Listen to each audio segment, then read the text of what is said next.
रत्नागिरी आणि जगभरातील बातम्यांचे सुपरफास्ट अपडेट मिळवण्यासाठी रत्नागिरी खबरदारच्या सर्व सोशल मीडिया प्लॅटफॉर्मना आजच लाईक, सबस्क्राईब आणि फॉलो करा.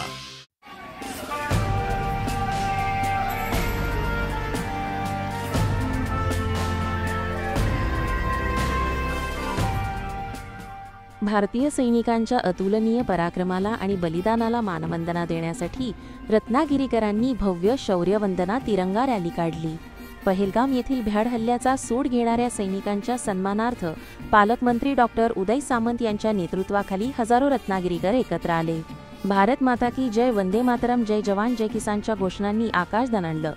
मारुती मंदिरापासून सुरू झालेली ही रॅली अमर जवान आणि छत्रपती शिवाजी महाराजांच्या प्रतिमांना पुष्पहार अर्पण करून पुढे सरकली.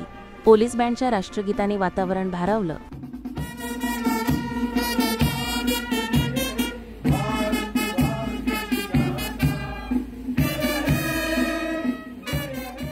जयस्तंभ येथे पुष्पचक्र वाहून रॅलीची सांगता झाली. डॉक्टर सामंत यांनी मार्गदर्शन करताना सैनिकांच्या बलिदानाचं स्मरण केलं. त्यांनी घाटकोपरच्या शहीद मुरली नाईक यांच्या कुटुंबियांच्या भावना व्यक्त करत सांगितलं, 140 कोटी जनता आमच्या मुलासाठी रडते, हे आमचं भाग्य. त्यांनी माजी सैनिकांना आदर्श ठरवत राष्ट्रप्रेमाचा संदेश दिला. या रॅलीत सर्व पक्ष, प्रशासन, माजी सैनिक आणि नागरिकांचा उत्स्फूर्त सहभाग होता. जिल्हाधिकारी एम देवेंद्र सिंह आणि पोलीस अधीक्षक धनंजय कुलकर्णी यांनीही सैनिकांच्या सन्मानाचं महत्त्व अधोरेखित केलं. विशेष म्हणजे युद्धाच्या इतिहासात प्रथमच 2 भारतीय महिलांनी, विशेषतः सोफिया कुरेशीने जागतिक स्तरावर देशाच्या संरक्षण सामर्थ्याची माहिती सादर केली. रत्नागिरीकरांनी तिरंग्याखाली एकत्र येत आपल्या राष्ट्रप्रेमाचे दर्शन दिले.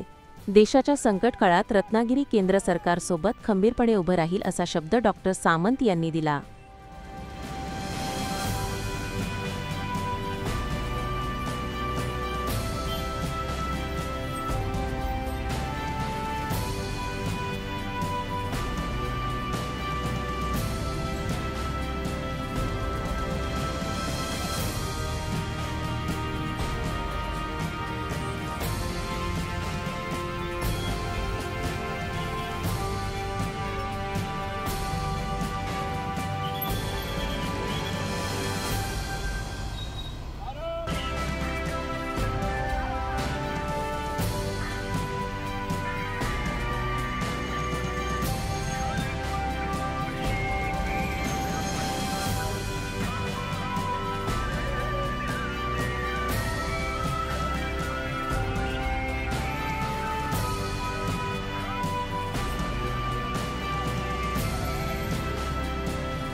जनशक्तीचा बुलंद आवाज म्हणजेच रत्नागिरी खबरदार.